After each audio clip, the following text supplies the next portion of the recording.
Sorry to say, but you're spending time on the wrong thing. Every time you get a bad output from AI, maybe a shallow answer, a generic email, or a user span, you assume the AI failed you. It didn't. Your prompt failed you. And here's the part that nobody talks about. Most people have no idea how to write a good prompt. They never learned, right? They just type what's in their head and hope for the best. Well, that's going to stop today because here's a technique that flips the entire dynamic, and it's the most powerful thing in this whole series. So here's the myth. People think the solution is a smarter AI model. They chase the latest release, they upgrade their plan, they switch tools. But if you put a bad prompt into ChatGPT, maybe even 5.3 and 5.4, or maybe Gemini Ultra or Claude 4.6, you still get a bad answer. The bottleneck was never the AI, it was always the prompt. Better AI with a bad prompt still produces mediocre output every single time. So what's the fix? Well, it's called reverse prompting. Instead of writing the prompt yourself, you describe your goal to the AI and you ask it to write the optimal prompt for you. You are not crafting the prompt, you are briefing the AI on what you need, and then letting it engineer the exact instructions it needs to give itself the best possible answer. Let me repeat that. You're getting the AI to write its own instructions. That's the technique. And it works on ChatGPT, Claude, Gemini, any free plan. So here's what most people type, right? They say something like, write me a marketing strategy. That's it, right? No context, no constraints, no format, no audience. And what does AI need to produce something actually useful? Well, it needs the goal, it needs audience, it needs constraints, it needs the format, the tone, and the context. And you didn't provide any of that. So what does it do? It guessed, right? And gave you a generic 500-word template that fits every business and helps none of them. And reverse prompting fixes that because AI already knows what information it needs. You just have to ask it for you. So let me show you the before first. I went into ChatGPT, the free version, and I typed in, write me a marketing strategy for my business. And watch what comes back. It gave me 5 paragraphs and some bullet points, right? It told me to define my target audience. It told me to build a social media presence, create valuable content. And you've seen this output before, right? Maybe you even gotten this output before. And it's not wrong. I mean, it's just completely useless because it applies to literally every business on earth. It's so generic. I'm going to show you what reverse prompting does to that exact same task. So here's the formula that I used. Just copy this. I want to describe your goal in 1 sentence. Before you answer, write me the best possible prompt I should give you to get a detailed expert level format response. Then run that prompt. That's it, right? 3 parts. So number 1 is to tell it your goal. Number 2 is to ask it to generate the prompt. And number 3 is to tell it to execute. So you're not prompting the AI, you're briefing it, right? And then it does the prompting for itself. So watch what happened when I use the formula.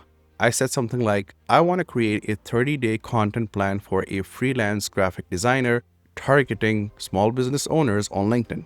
Before you answer, write me the best possible prompt to get a detailed, structured, actionable content calendar. Then run that prompt.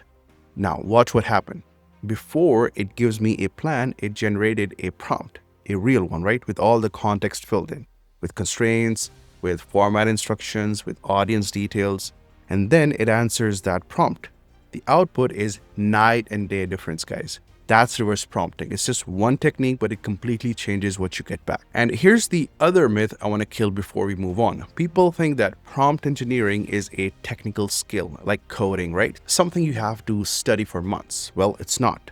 Reverse prompting proves that you don't need to know how to write a great prompt. You just need to know what you want, right? The AI handles the engineering. That's the whole point. You bring the goal and AI brings the expertise. So let me give you 4 places you can use this today. Number 1, business decisions, right? For example, I want to evaluate whether I should raise my prices. Write me the best prompt to get a structured decision framework. You could also use this for writing tasks. I want to write a cold email to potential clients. Write me the prompt that gets me the highest converting version. Or some analysis. I want to analyze my competitor's social media strategy. Write me the prompt that gets me a detailed, structured breakdown. Or you could also use it for learning, right? I want to understand compound interest in a way I can explain to a teenager. Write me the prompt that gets me the clearest explanation.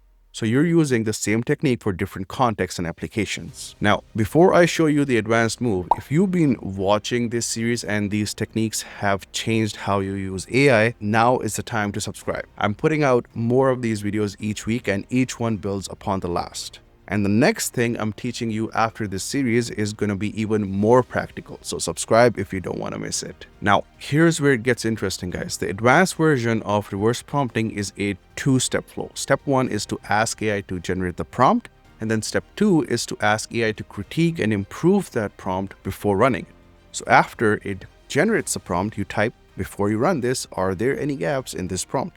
What information is missing that would make your answer significantly better? So it starts telling you and it fills in the gaps, and then you run it. So in this way, you just build a feedback loop into your prompting process, and the output quality goes up again. So here's your action step for today, guys. Pick one thing you've asked AI to help with this week, one task where the output really disappointed you, okay? And then rerun it using the reversed prompt formula. Don't rewrite the prompt yourself. Don't regenerate. Just use the formula I gave you. The goal is to ask for the best prompt and then run it. If the output isn't better, I want you to come and tell me in the comments, because it will be better. I can guarantee that. All right, that's all the 10 techniques, guys. Role prompting, audience framing, devil's advocate, output formatting, context blocks, the prompt sandwich, iterative prompting, chain of thought, the persona stack, and now reverse prompting. You have a complete prompt engineering toolkit using free tools, no upgrades, and no courses, right? Just by watching these videos. But here's what I want you to know. Prompts are just the beginning. Coming up next, I'm going to be moving into something that takes everything you've learned and applies it to real business automation, right? End-to-end workflows, real problems, real outputs. Build while you learn. So stay subscribed. It's about to get a lot more practical. See you in the next one.